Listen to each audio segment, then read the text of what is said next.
À 7h46, l'interview vérité d'Europe 1. Thomas, vous recevez ce matin Antoine Léris. Sa femme, Hélène Muyal-Léris, est morte au Bataclan le 13 novembre.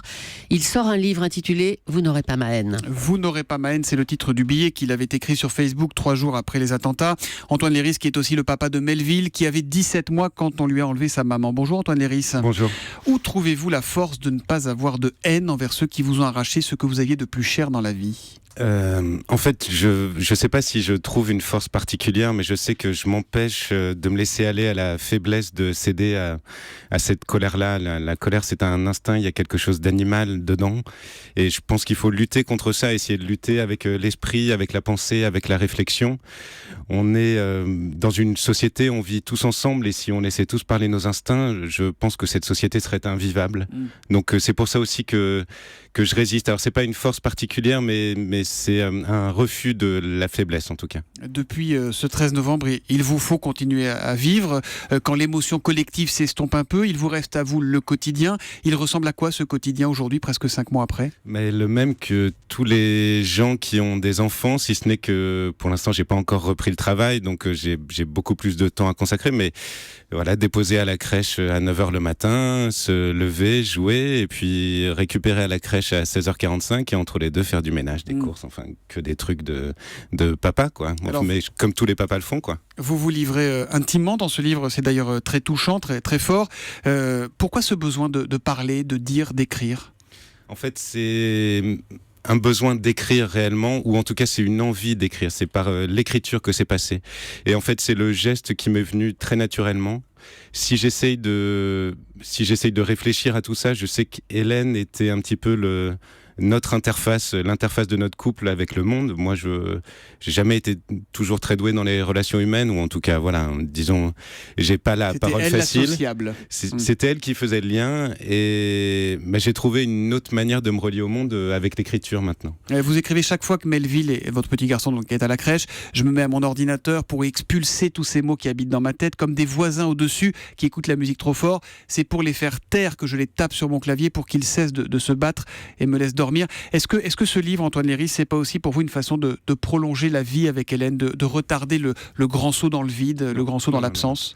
Non, parce que de toute façon, avec ou sans ce livre, Hélène est avec moi, Hélène est avec nous, et que le rapport intime que j'ai avec elle et le plaisir que j'ai à revivre avec son souvenir, et même le bonheur que j'ai à ressentir ce chagrin que j'ai pour elle, parce que physiquement je la sens avec moi, tout ça n'a aucun rapport avec ce livre-là. Et de toute façon... C'est pas une thérapie, ce livre ? Non, pas du tout, pas du tout. Ça a été une parenthèse pour moi, parce que l'écriture ouvre des espaces de liberté et qui sont immenses dans un moment où on se sent vraiment dans le noir, dans le brouillard, perdu, isolé. Et voilà, l'écriture ouvre des territoires immenses. Et donc, c'est une parenthèse, mais c'est rien d'autre qu'une parenthèse. Alors, vous racontez notamment les courriers très nombreux que vous avez reçus. Vous racontez aussi ces mamans à la crèche qui ne peuvent se résoudre à nous imaginer, nous, deux pauvres mecs, seuls dans une grande maison sans maman.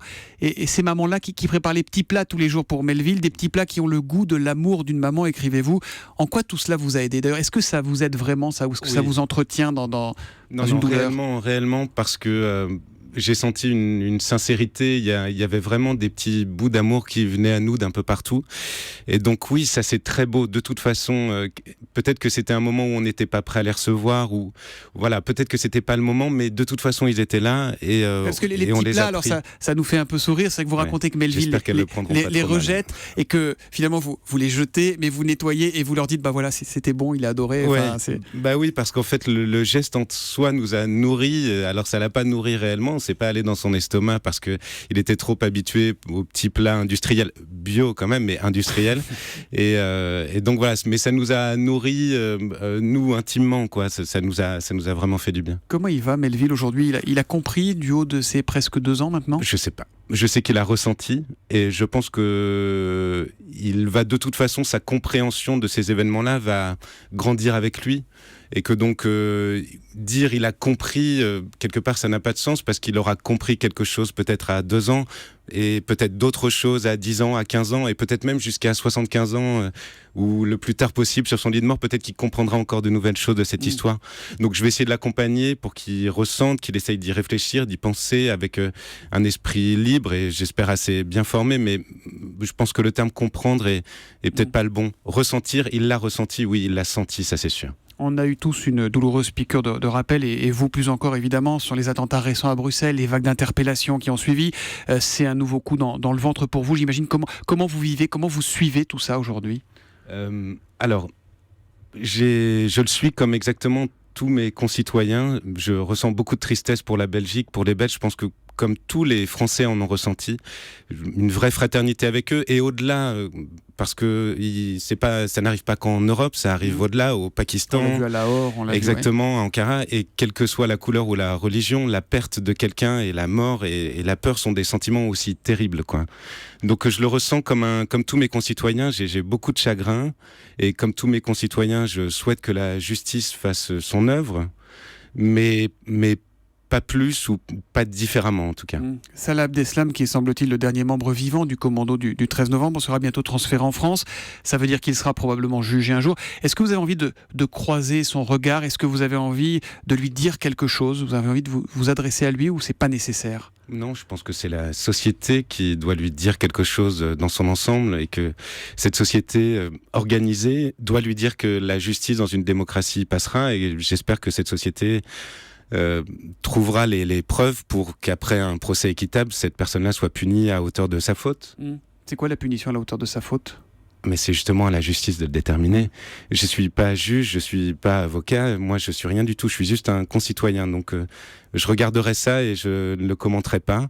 Mais voilà, j'espère que le procès se tiendra et qu'il sera équitable, et que voilà, tout se passera dans les règles d'une démocratie. À la question comment ça va, quand vous a posé le 20 novembre, vous répondiez comme on peut dans ces moments-là. Et aujourd'hui, Antoine Léris, comment ça va ? Aujourd'hui, ça va mieux. Aujourd'hui, je pense que ça va mieux. Et je me suis rendu compte qu'en fait, peut-être on allait un peu moins bien que ce que je pensais quand il y a quelques jours, on a recommencé à rire exactement comme avant. Et voilà, je me suis dit, en fait, là, on recommence à rire comme avant. Donc c'est peut-être qu'il y a pendant quelques semaines, ça a été un peu difficile sans que je m'en rende complètement compte.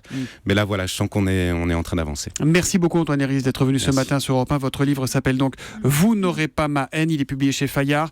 Ça ne remplacera jamais sa maman, mais si vous voulez, faites un bisou plein de bienveillance à Melville de notre part, à nous tous ici à Europe 1. Bonne journée à vous.